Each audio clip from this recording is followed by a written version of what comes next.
AP ప్రభుత్వం కీలక నిర్ణయాల దిశగా కసరత్తు చేస్తోంది. ఫిబ్రవరి 6న ఏపీ మంత్రివర్గ సమావేశం జరగనుంది.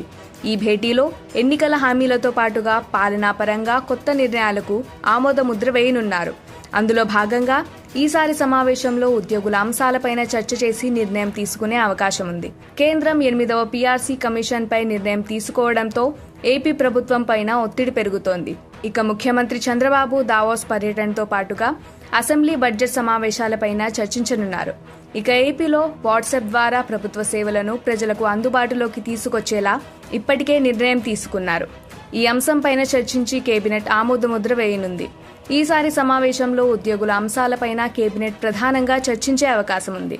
ఉద్యోగులకు దాదాపు ₹26,000 కోట్ల మేర వివిధ చెల్లింపులు బకాయి ఉన్నాయి. అందులో కొంతమేర చెల్లించేందుకు ప్రభుత్వం తాజా నిర్ణయం తీసుకుంది.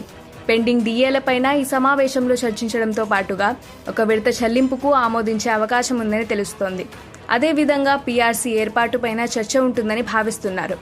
అదేవిధంగా కూటమి అధికారంలోకి వస్తే రైతు భరోసా నిధులు ₹20,000కు పెంచుతామని ఇచ్చిన హామీ అమలు ముహూర్తం ఖరారు చేయనున్నారు.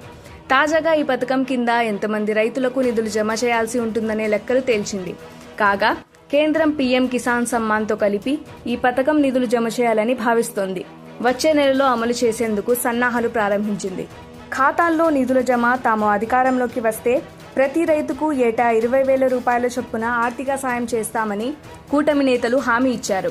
గతంలో రైతు భరోసా పేరుతో వైసీపీ ప్రభుత్వం అమలు చేసిన ఈ పథకానికి అన్నదాత సుఖీభవగా పేరు మార్చారు.